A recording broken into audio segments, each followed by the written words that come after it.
Good morning, friends. This is going to be my first YouTube video in a very long time. I used to make YouTube videos, and if you watch some of my old ones, they're kind of cringe.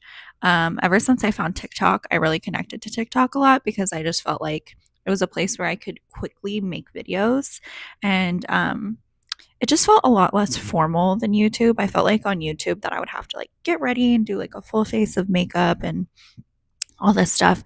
But on TikTok, I would just like wake up and I'm like, I have a thought. I'm going to share it because it's so easy to just, you know, post.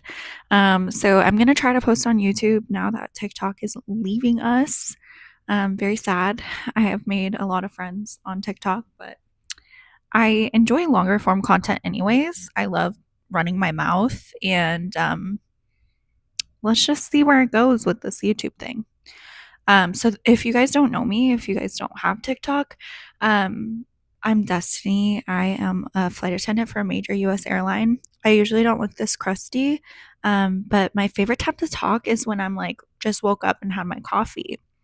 So I usually look crusty when I'm talking, but it's my favorite time to yap, honestly. Coffee talk is the best time. The caffeine is flowing. I'm down to chit chat. Let's get into it. Another thing about me though is I don't like to post in uniform and I don't like to associate myself with my airline because I like to speak very candidly about the world of aviation and I like to speak about my opinions and life very freely. And um, a lot of the major airlines have very strict social media policies. So I just don't care to associate myself with them. You will not find any pictures or videos of me in uniform anywhere. They're all gone. So today's video is going to be talking about if you should become a flight attendant in 2025. I don't have any notes right now. I'm just gonna kind of be yapping. We're gonna share some pros and some cons, and bear with me because I just woke up drinking a little bit of coffee with half and half maple syrup and cinnamon. If you haven't tried this combo, it's the best. So, there are a lot of pros and there are a lot of cons when it comes to being a flight attendant. And it really irritates me, to be honest, when people don't do their research because doing your research is very important. There are people where this is their dream job and like they have prayed and manifested and whatever and worked so hard to get the interview. And then there are people that get the interview and get hired on the spot and they're like, wait, what do you mean I'm not going to have Thanksgiving off with my family? Like, girl, did you do any research? That stuff really it annoys me a lot. I get so annoyed because it's like I when I decided to be a flight attendant, I woke up every morning and I watched every YouTube video there was to exist. Like I watched every single video there was. If I saw a new video, you best believe I was doing my makeup, getting ready for my job in the morning, watching that video. And I knew like everything by the time I got to training. I'm not kidding. I knew the majority of things. Like they would say things and people would be like, gasp. And I'm like, did you guys not do your research? Because, like, yeah, the pay is going to be low. Yeah, you're not going to have any flexibility over your schedule. Yeah, you're going to go to a random base. You don't have an option on your base for the most part. Like, what do you mean? Did you guys not do your research? Because, like, I've wanted this so bad. And I wanted to make sure it's a huge commitment of your time, of your energy, of your money. It's a huge commitment. It's an amazing commitment, but you got to make sure it's right for you, okay? So let's talk about the pros and kind of why I became a flight attendant. So I love to travel. Like traveling the world has always been my biggest desire. And I went to beauty school when I was like 18, 19. And once I graduated beauty school, I realized that I was working for owners, like local owners, and I got really good at my job. And then it got to the point where I was like, wait, I'm not making that good of money. I'm like struggling a lot. I was working two jobs. I worked the last esthetician jobs I had, I was working at like a med spa type thing and I was doing hydrofacials and then I also worked at a brow and like waxing salon. So I was hustling my ass off working for two different businesses and I was barely getting by and they were making so much money off of me and it was that moment where I was just like I'm at the point where I need to go start my own business because I'm really not making enough money to survive. And I also have years of experience at this point, and I also have clients that love me, and I have no doubt that I could like start a practice. But also, I just didn't feel ready. I didn't feel ready. I wanted to do a lot of traveling, and nowhere really has ever felt like home for me. And I have a best friend. I have two best friends. They're sisters. Their mom is a flight attendant for my airline. And I met her when I was in beauty school because I was living with these girls. We started out as roommates when I was like 18. And I remember I met her and I met the girls, and the girls were like, oh, yeah, we're going to fly and go meet our mom at this place. Um, just for fun. And I was like, wait, why can you guys fly so much? And they were like, we fly for free because our mom's a flight attendant. So until we're 24, we get free flights. And I was like, what? So then I met their mom. And mind you, I'm already in beauty school. I'm already like $11,000 in debt from beauty school. And I pick her brain for like so long. I'm like, oh my God, how did you do this? So that's always been in the back of my head. But then I graduated beauty school. I was like, I'm in debt. I need to at least see this through. And then the pandemic kind of happened. So I felt a little settled from that. So basically, the year was 2021. I was working those two jobs, and I was like, you know what? I don't want to do this anymore. Like, I'm struggling so hard. Like, we were looking at the total sales that the owners, sorry, my mom's calling me. We were looking at the total, sorry, mom. We were looking at the total sales of what the owners were making off of us, and it was disgusting. It was disgusting how much money they were making off of us and how much we were like struggling. So it was like this very synchronistic moment where I, oh, it was so synchronistic. So I had followed this flight attendant. Her name's Noelle, which is really funny because her and I like know each other now. It's so funny. So I had followed this flight attendant. She made content. Her name's Noelle. And I had always followed flight attendant TikTokers and YouTubers, like all the big YouTubers and TikTokers. I have always followed them, even when I was like, oh, I'm not going to become a flight attendant. I just think that world is interesting. So I had a client come in, and I was like, I really want to travel, but I feel guilty. Like, I never get to see my family and all this stuff. And she was like, my favorite aunt was a flight attendant, and I never saw her, but she was the most special person to me because every time I saw her, it felt like it was like a celebrity. And I saw her the least, but she made the biggest impact on my life. And I thought about it and I was like, I've always wanted to be a flight attendant. And she was like, really? You should think about applying. And I literally have had clients that are flight attendants listen to me talk on the phone because, you know, in the beauty industry, they can miss their appointments and you have to like make them pay a late fee and stuff like that. And I'm so kindly like, yeah, you did miss your appointment. And they're like, no, I didn't. I'm like, unfortunately, you did. And a flight attendant was sitting in the waiting room, and she was like, can I just say, you could be a great flight attendant. And I'm like, really? I've always wanted to be a flight attendant. And she's like, yeah, your customer service, like you are stern, but you are very sweet at the same time. That's like a great quality for a flight attendant. So all these things were happening where people were like, you should be a flight attendant. Da, da, da, da. So then my airline opens up the applications for the first time, like since the pandemic. And Noelle posts this video that was like, this airline is hiring, da da da da da. And I comment on her video, and even though she has like a lot of followers, I'm like, I want to apply, but I have a lease and I don't have money saved and da da da da. She responds to my comment and says, just try. It could take forever. You should just try because they close them really fast. And I'm like, you know what? You're right. That day, my friend's mom texted me as well and was like, my airline's hiring. And I'm like, oh my God, like all of these airlines had opened up their applications at the same time. And so I literally spent the entire day the next day, like reformatting my resume. I did like 3 different airline applications. And within 2 weeks, another airline got back to me. Um, and at that point, I really had it in my head, like, I'm going to become a flight attendant. Like, this is my goal. I felt like very indecisive about it for the longest time. And now it's like, I realize it's better to make the wrong decision, even if it is the wrong decision. It's better to make a decision because then you'll get closer to your goal, knowing that something that's in the back of your head, you've done it. You've done it. So I said, I'm going to devote this year to being a flight attendant and see how I like it. And if I don't, then that's okay. It was just a year. It's an experience that I had. So I moved back to my hometown. I was living in Oregon at the time. I moved back to my hometown in California. I'm from Northern California. And one of my best friends had a spare bedroom and she let me like stay with her, and I was just kind of helping her with utilities. So I was able to save money to become a flight attendant. I got a serving job. I used to work at this hotel in Napa, like wine country, and they were happy to rehire me. So I started working in Napa again, and I worked my ass off and saved a bunch of money thanks to my friend not charging me rent. And I was just applying and interviewing and whatever.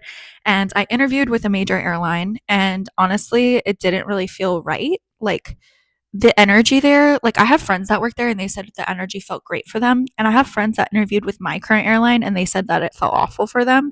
I really think that it just depends on the recruiters that day. And my experience with this airline was like pretty bad. And it just was like a bad day. It was a bad day. The candidates that were also interviewing with me were very catty and it felt really uncomfortable. Um, it was just, I don't know, like they were like happy to throw the other candidates under the bus and like make us look bad, and it was just not great, not a great experience to be honest. And I didn't get chosen that day, and it made me really sad, but also at the same time when I left, I was like, this is not meant to be for me, because they don't tell you straight up if you get rejected. They'll like send you an email later, and people were like, oh well, you might get an offer in email later, and I was like, I don't care, I don't want one. This doesn't feel right. I don't know why. I know this is a great place to work. I don't want to work here. And then I started to feel like, damn, like am I don't know. So then, mind you, this is 3 months after I applied to my airline, right? Cuz it takes forever. That's when I got rejected from this other airline. Literally, go back to work, I'm serving, and I get the rejection letter from this airline. And I'm literally like, yeah, I expect that because it just was not, I didn't do well. I don't know. It was just not a good day. And I kid you not, the next day, I got an invite with my airline, which is the airline that my friend's mom works for. It's the airline that Noelle works for, that I didn't know. I didn't know she worked for that airline at the time because she also doesn't say what airline she works for. It felt very synchronistic and meant to be. I was like, what? And so I did my video interview, and then I did I got invited to the face to face like after a week. That day felt so right. It felt so right.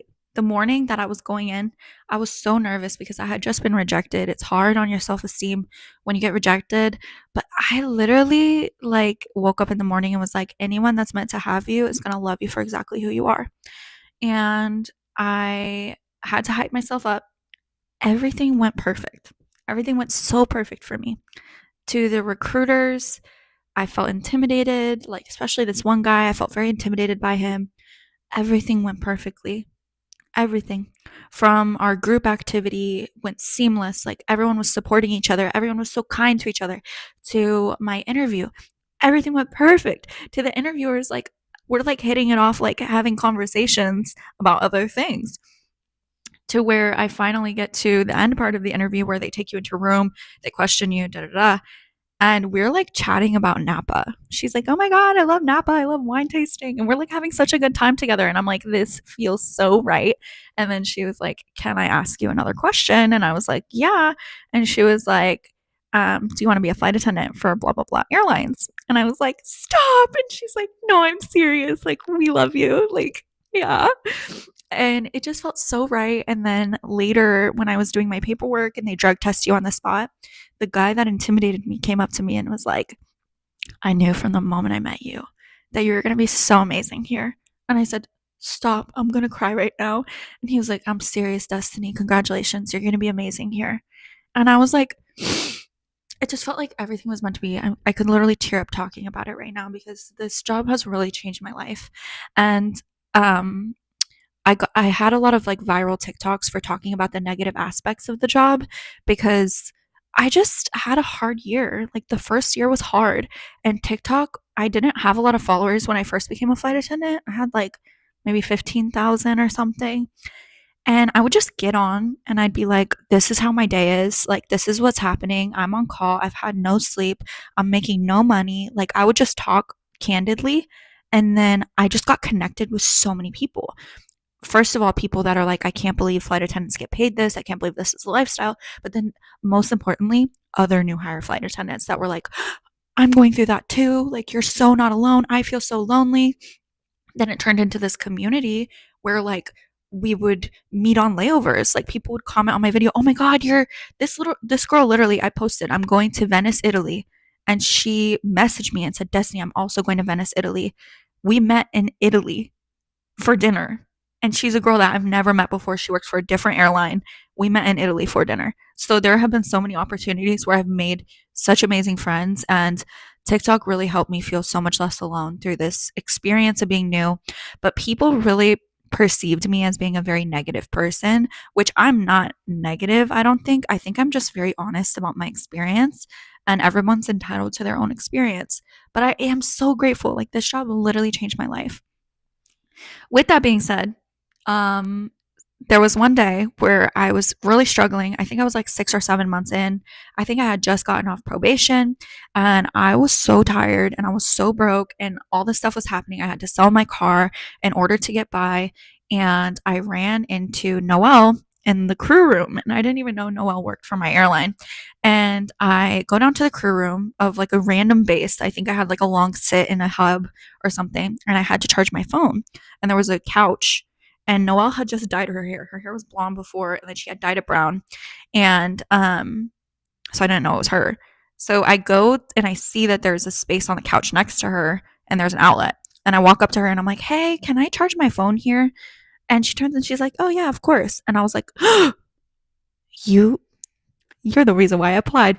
And she was like, "What?" And I'm like, "Yeah, yeah, you're the reason why I applied. Like that's so crazy. Like I commented on your video, and I didn't even know that was you." And she was like, "Oh my gosh." So her and I sat next to each other and I was like, "Can we chat for a second?" She was like, "Yeah." We chatted for like an hour and I was just telling her that I was having such a hard time and all this stuff. And she was like, "Hang in there. Like, it can get so good." Like she was telling me about her schedule and how her boyfriend lives in another country and she flies over there. She condenses her schedule and then she flies over there and spends all this time with her boyfriend and that it can be so flexible and to just hang in there. And I felt like it was so meant to be for me to meet her because like she really helped me. It felt very meant to be for us to meet, first of all. I didn't even know she worked for my airline at the time. I'm so serious. She talked very vaguely about what airline she worked for. So first of all, she worked for my airline. Second of all, I met her in the crew room. Like I didn't even know it was her. It was so crazy. But yeah, that's a little backstory. I know I'm like totally yapping right now, but hopefully you guys are doing what I did, like just posting up your phone and like doing your makeup or like drinking your coffee or doing something you have to do. So let's talk about the pros and the cons. The ultimate pro for me is I feel like this job gave me stability that I would have never had before being a traveler. I've always been very nomadic. I've always wanted to travel the world. And I was the type where I would work a bunch of odd jobs in order to just like quit my job and then go travel. So I would like work a serving job for a long period of time and then I would go do a work exchange in Italy. I did a work exchange in Italy. I did a work exchange in Greece. And then I spent like a whole summer in Thailand, like 3.5 months in Thailand. And I've always been the type to be like, okay, I'm going to move somewhere else or I'm going to just like work this until I can leave. And by the time I was like 23, 24, I was like, I'm getting tired of not having stability. I didn't have health insurance. So, like, when things would happen with my health, I would owe a lot of money. Like, I remember I had to get this thing on my leg removed, and it cost me like $700. And I was like, dude, I need health insurance. I need stability. I felt very uncomfortable and just like so broke. And I was like, I'm living paycheck to paycheck every single day, and I'm not even enjoying my life, like, at all. I'm not enjoying my life. And so, when I became a flight attendant, it ultimately was like just me trying something, but I realized, wait, I can have the life of traveling the world, have a flexible schedule, have health insurance, have a 401k, and have stability. This is like the best of all worlds. It's the best of all worlds. The first year is hard, but now literally my schedule, I wish I could show you guys, but I don't say what airline I work for. I have the 10th through the 25th off this month. The 10th through the 25th off. And this is a normal month working. Like, it's amazing. Um, Other positives are you don't work with the same people every single day. So we have like so many people per base. We have like thousands of people. I think my base has 2,500 or something. And so every day you go to work, you're like, hi, nice to meet you. And you don't know them. So it's great because also if you don't like someone, you're like, okay, no fly list. Next time I see you on a list, bye. Another great thing is like you can pick up layovers on anywhere you want to go. So I have friends in all different places. So I usually try to pick up layovers in order to see friends or see family, or pick up layovers on places you want to go grocery shopping. Like working in Italy, last time I worked to Italy, I was so tired. I woke up, I bought like 3 or 4 bottles of wine, I bought 2 bottles of olive oil, and I bought some snacks, some pasta, ate dinner, and I went my ass to bed. Like I just went there to grocery shop basically, which is something that a lot of us do a lot. And that is honestly so cool. And like living somewhere, like I could never live in Chicago. I'm from California, so I could never live in Chicago without being a flight attendant. But I live in Chicago and I literally work Florida. Like I'm in Florida like every week. So I can go out, have my coffee in the sunshine at the beach, and then come back to Chicago. Like my friend and I were talking, oh my gosh, we're working so much. She said, what are we going to do? Just be cold in Chicago? And I said, damn, girl, you're so right. What are we going to do? Just be cold? Yeah, we can pick up any trips we want. Also, this month, I'm going to Korea, and you do not have to request a manager. You don't have to request anything. It's literally you put it into a computer, like you bid it, and then it's either awarded to you or it's not.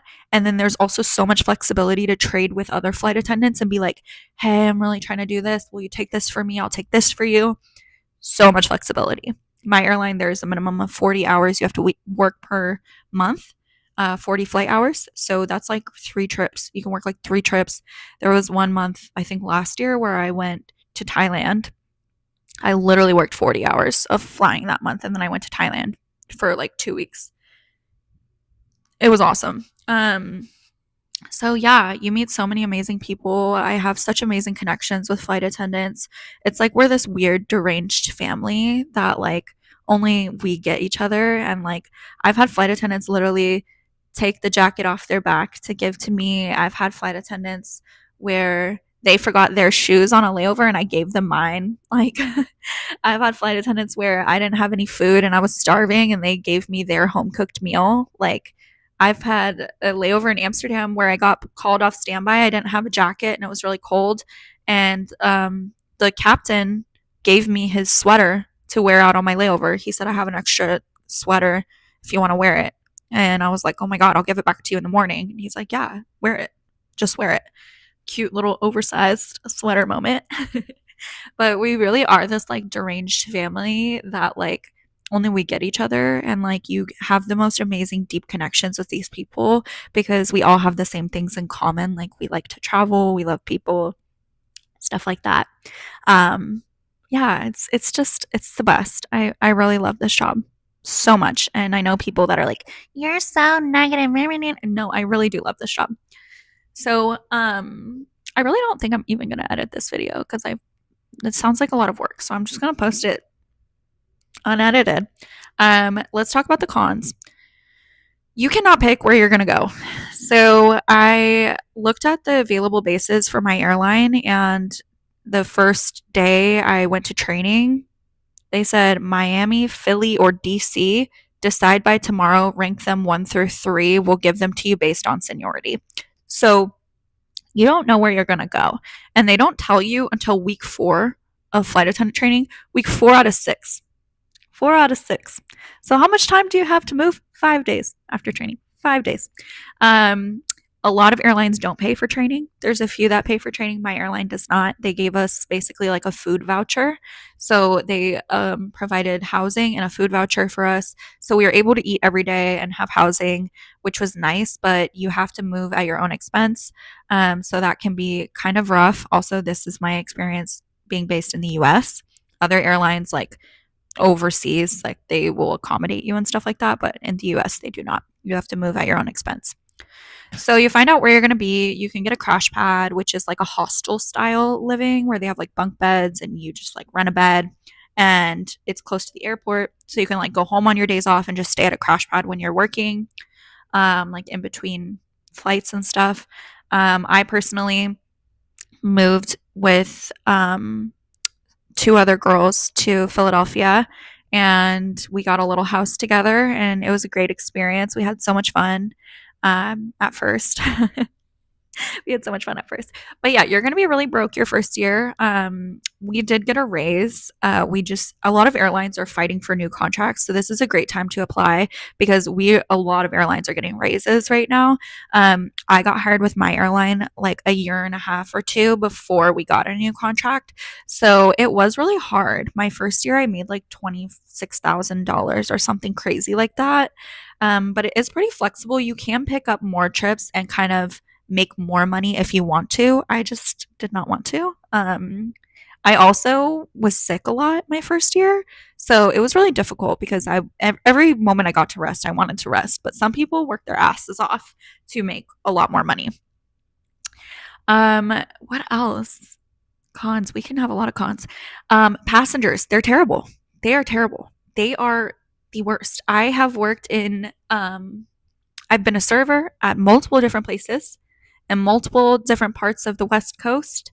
Passengers are the worst. I used to wax buttholes for a living. These girls were so much sweeter to me than passengers would ever be. Um, there is a level of disregard that the traveling public has towards service workers. Everyone like walks through TSA, they lose their brain cells, everyone's anxious. I have never been more disrespected than working this job. The first 6 months of working this job, I was chronically irritated and pissed because it was just like, I can't believe how disrespected I'm being and how much low of money I'm making and all this stuff. Like, I was so irritated. You do grow a thick skin. You grow a thick skin. And so now I have a thick skin. And when people are trying me, I'm just like, okay. And like, you use your crew resource management, you grab another flight attendant, tell them what's going on, and we usually have each other's backs to deal with those difficult people. But yeah, you're going to be really, really disrespected, and people are going to scream at you over things that are not your fault and that you don't want to be in either. Delays where you're not being paid, weather where you're being stranded somewhere, all these things. Passengers are going to be screaming at you, being like, rah, rah, rah, rah. You have a weather delay where you can't leave because of the weather. You show up with your Starbucks and a passenger is like, oh, how great of you to join us. You're delaying the flight because of the Starbucks. Babe, you think the tornado here, me getting Starbucks is going to make this tornado, me not getting Starbucks, going to make this tornado go away? Are you deranged? Are you deranged? Are you all right? Like, I had a grown man in first class ignore me and shoo me away when I was asking him if he wanted something to eat. We usually ask, would you like something to drink? And then these are our food options. And we take down preferences and we write them down and then we put them up in the galley. I said, would you like something to drink? He shooed me away with his headphones in. Mind you, this man is old enough to be my dad, if not my grandpa. I don't know how old he was, but he had white hair. He shoos me away and I said, and anything for breakfast? And he shoos me away. I said, okay, you want to be rude? I will not acknowledge you anymore. And the woman next to him was like, damn, he's rude. And she gave me her order. When everyone starts eating, he takes off his headphones and he goes, can you tell me why everyone here has a meal except for me? And I said, sir, I tried to ask you. And he goes, no, you asked me what I wanted to drink. I said, we ask both. We always ask if what you would like to drink and what you would like for food. And he said, no, da da da da. And I was like, okay, well, that's not the point. I do have an omelet left over. Would you like me to prepare it for you? I have a tray, I have omelet left over. He crosses his arms and screams at me, I don't even want it anymore. I said, sir, do you want the omelet? And then the woman sitting next to him is like, and he's like, no, I don't want it anymore, yelling at me. I said, okay. looked over at the woman. Ma'am, would you like another mimosa? She said, yes, please. Thank you so much. I said, you're very welcome. But those are the type of people you have to deal with. People just like screaming at you, being so irrational. Like, do you realize people are dying in this world and you are yelling at me because we had a miscommunication about an omelet that is still there for you to have? Like, it's an omelet. Are you so dead ass right now? I've been screamed at because of pretzels. We didn't have pretzels. We just had cookies on a flight, and he screamed at me. Sir, any words you say are not going to make pretzels appear. I'm so sorry. And you're running off of like no sleep. A lot of the time you get sick, and it's just like you have to have a lot of patience. Um, Not knowing your crew members can be good. It can also be bad because you never know the vibe of the flight. Um, it it also depends on the base. Like some bases are more chill than others. Some bases have worse reputations than others. Like my first base, everyone was always really chill. I had two people in my year and a half working there that I didn't like. And at my current base, I have a lot of people that I don't like. Where I work with them and I'm like, you're just not pleasant to work with. You give me an uneasy energy. Like, let's get this over with. I don't want to talk to you. So it just depends on that. But the best thing is you have their last name, and every time you're going to get a trip, you can see if they're on it, so you can like trade out of it. That's nice. Yeah, it's hard on your health. There's a lot of health issues that I've never had before. Like I have chronically super dry skin. I get like dry patches. I have to use an insane amount of like oil and moisture. Same with like my feet. Like I get these calluses, not to be TMI. From wearing tights, you'll get like ingrown hairs because the tights cause a lot of chafing on your legs. You can get varicose veins from not wearing compression tights or compression socks. There's a lot that happens to your body when you're in flight, and the food is really bad for you. We have a lot of sodium in our food, and a lot of the time when you're new, you have to eat it. A lot of people deal with gaining a lot of weight your first year because you eat like crap, eating all the airplane food, and stuff like that. So, between the pay, lack of sleep, lack of knowing your schedule, the majority of airlines do straight reserve until you get your schedule. But it's hard, but if you're in it for the long haul, it's so good. It's so good, you guys. I highly recommend it if you're in it for the long haul. I would not trade this life for the world. I literally flew to go on a date for the day yesterday because I met a guy online that I wanted to meet. I flew there for the day and just went on a date with him because I fly for free, and why not? And at the end of this month, I'm going to Korea, and I'm gonna get a new face. You won't even recognize me. Just kidding. But yeah, there are so many pros to this job. There are so many cons to this job. It is not for everyone. It is not for everyone. Please do your research. Do not take this opportunity from someone that would love to have this job. You're not going to have any say. Just think about your first year. You're not going to have any say over anything, but you will learn. And I think it's very, very worth it. Let me know if you have any questions, specific questions. It really annoys me when I get these very like broad questions because I'm like, bestie, you did not do any research on this job, and it shows. If you have specific questions, feel free to let me know. Love you guys. Thank you so much for watching this video. Let me know if you have any other recommendations on videos that you would like to see from me. And yeah, my first YouTube video in years. Love it. And yeah, I'm not always this crusty. I've got to get ready. I'm going on a trip today. I'm working Detroit and St. Louis. Oh, paradise on earth. January in Detroit and St. Louis. The best. Okay, wish me luck. And I'm wishing you guys luck on your hiring journey. Thanks for watching.